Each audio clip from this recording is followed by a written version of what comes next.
A primeira que eu queria destacar é que a semana começou sob a discussão do teto da dívida americana. E todo o mercado nessa expectativa, já que falta uma semana de prazo para o governo americano entrar em default, ou seja, decretar uma moratória, o que significa não honrar, não cumprir os seus pagamentos. Embora exista, obviamente, uma perspectiva de que até lá um acordo entre os republicanos e democratas vai sair para evitar esse desastre financeiro dos Estados Unidos entrando em moratória, dando calote nos seus títulos da dívida, mas, obviamente, enquanto não sai de fato o acordo, fica esse suspense no ar. E todo o mercado internacional no aguardo dessa decisão. Então, essa semana, esse deve ser o grande elemento de atenção do mercado financeiro e a grande fonte de instabilidade financeira. Essa decisão,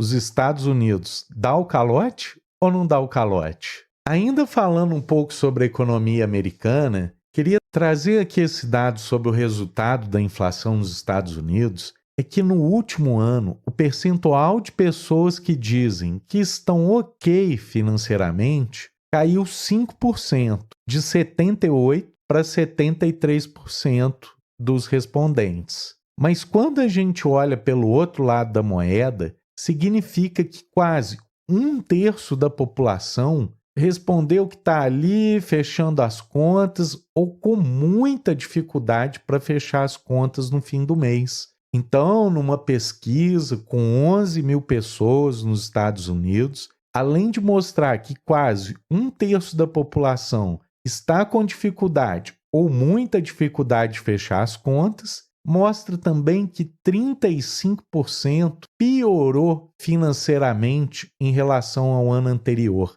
E essa é a pior taxa desde 2014. E boa parte dessa piora financeira dos americanos são advindas das perdas na renda real que a inflação acarretou. Como tudo ficou mais caro, os salários não aumentaram na mesma medida da inflação, logo, as dificuldades de fechar as contas no fim do mês. Para terminar as notícias de economia hoje, uma empresa americana, mas que recebeu na União Europeia uma multa de 1,3 bilhões de dólares. Então, mais de 5 bilhões de reais, por ter negligenciado, por ter quebrado regras da União Europeia de preservação da privacidade nas redes. Então, a Meta, que é a mãe do Facebook, do WhatsApp, do Instagram, foi quem levou essa multa bilionária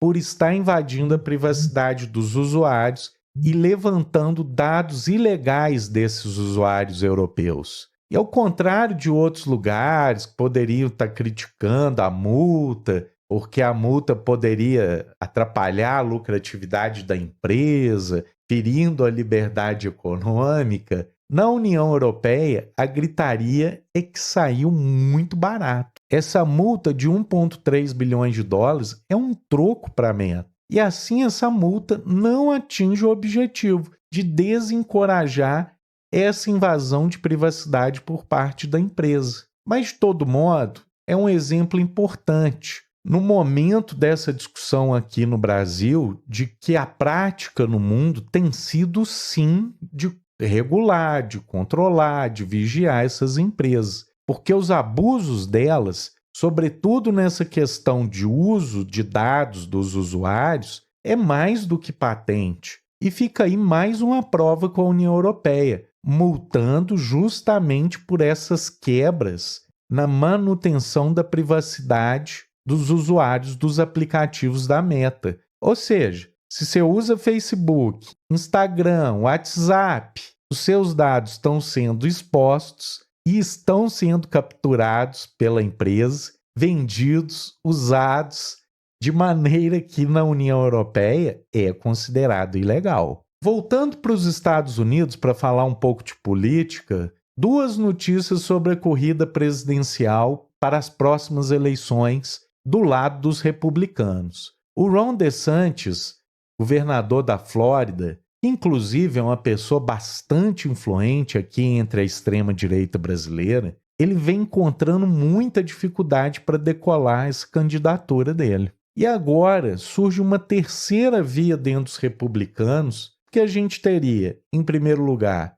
o DeSantis, que é uma espécie de Trump de segunda divisão, o próprio Trump, e agora entra na disputa o senador Tim Scott, da Carolina do Sul, tentando diminuir tensões com faixas do eleitorado que não têm sido muito próximas ao Partido Republicano. Esse Tim Scott é o primeiro senador negro do Partido Republicano eleito num estado do sul do país. O que mostra, em primeiro lugar, né, essa segregação nos Estados Unidos, que ainda é muito forte, visível. Tão visível que só agora os republicanos elegeram um senador negro no sul do país. E por isso ele tem essa carta política de ser um pouco uma espécie de outsider, de vencedor nesse ambiente tão segregado quanto é o sul dos Estados Unidos. Então é mais um que entra aí para essa corrida, para nomeação como candidato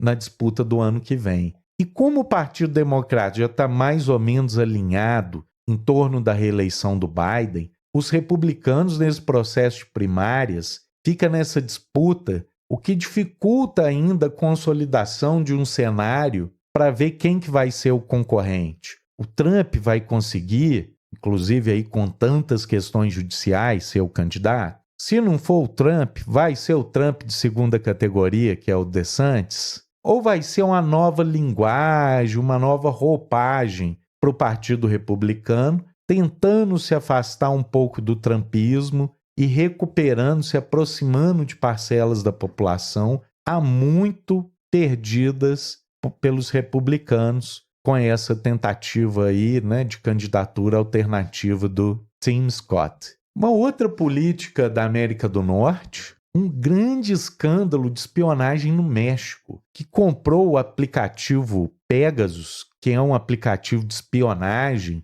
inclusive usado em larga escala também no Brasil. E no México, os militares estavam espionando um grande apoiador, um grande parceiro do presidente López Obrador. O López Obrador ainda está tentando ficar em cima do muro, falando que o uso dessa espionagem respeita direitos humanos, etc. Mas a realidade é que esse apoiador, chamado Alejandro Encinas, ele vinha denunciando o desaparecimento de 46 estudantes pelos militares mexicanos. E aí, como resposta, os militares grampearam o telefone desse Encinas, assim como milhares de outros telefones país afora. Então a gente tem essa situação de embate entre os militares e o governo mais à esquerda. Os militares espionando em massa, inclusive pessoas próximas do governo.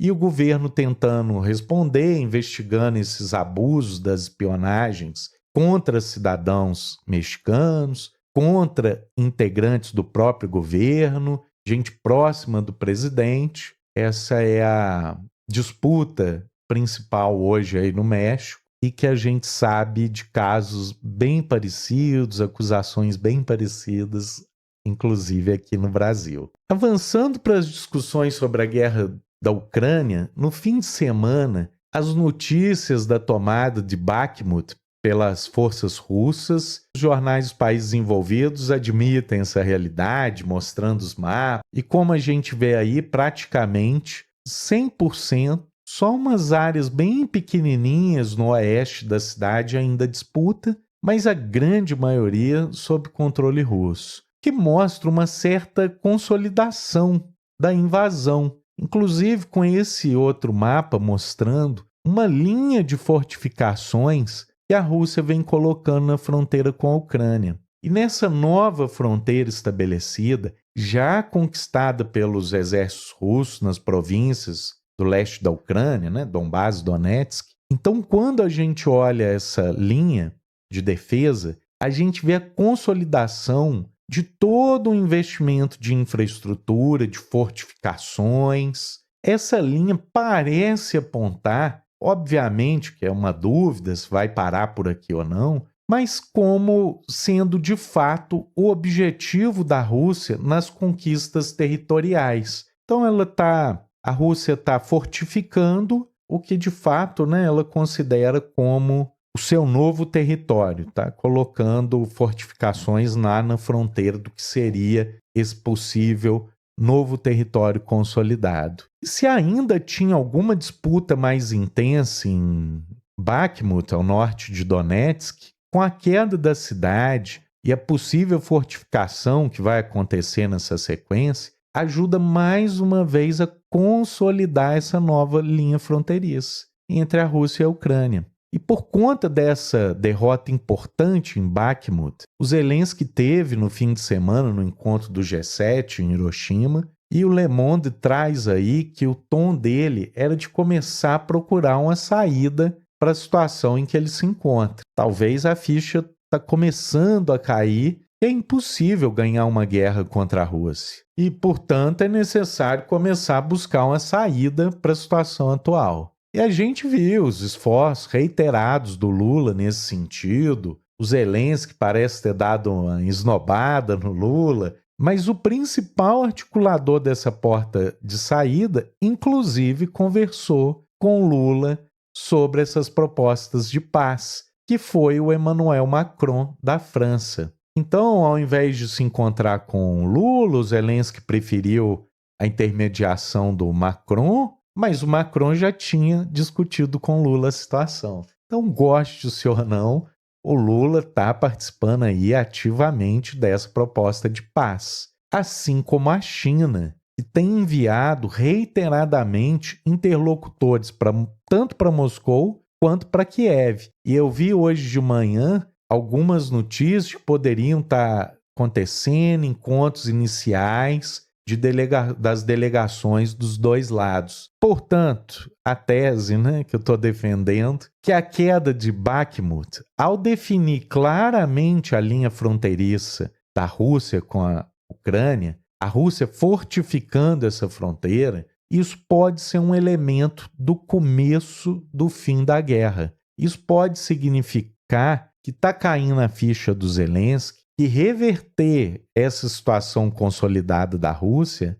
é um feito de baixíssima probabilidade, se não impossível, né? E para finalizar por hoje, queria trazer duas notícias sobre ecologia. A primeira, que tem havido uma disputa muito grande nos estados que controlam a bacia do Rio Colorado nos Estados Unidos, porque se um estado mais a montante do rio usa toda a água, os outros estados mais a jusante, eles vão ter seca, eles vão ter impactos na sua agricultura, nas suas residências. Então é necessário uma administração comum desses bens públicos, como é o caso de um rio. E aí, só trazer o dado, não vou alongar a discussão sobre a administração do Rio Colorado, mas eu só queria mostrar a informação do uso da água, nesse caso concreto do Rio Colorado. Então, 79% da água dessa bacia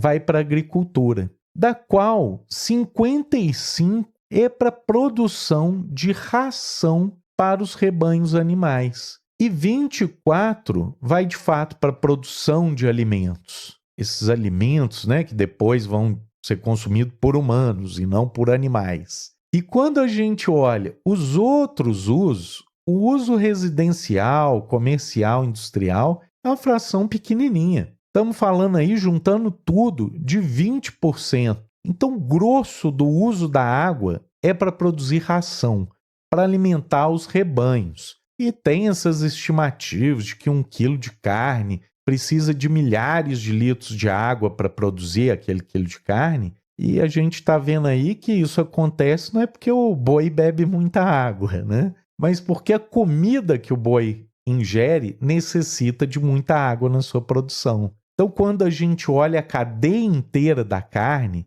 os rebanhos animais são os maiores responsáveis pelo uso da água. Óbvio que a gente está falando do Rio Colorado, uma região de agricultura intensiva, e nessas regiões mais envolvidas de agricultura intensiva, a água é usada em grande maioria para alimentar para produzir a alimentação dos animais. E aí fica o entendimento de por que não é suficiente aquelas propostas do tipo: vou diminuir o tempo de banho para racionalizar o uso da água. É claro que é importante a economia de água quando possível, mas não é suficiente, porque o consumo residencial corresponde por uma fatia muito pequena desse uso da água. Então não vai adiantar, não é dar descarga uma ou duas vezes que vai mudar essa realidade. Essa realidade só muda com mudanças profundas na estrutura produtiva da agricultura. E já que estamos falando aqui em sustentabilidade, só mostrar um dado.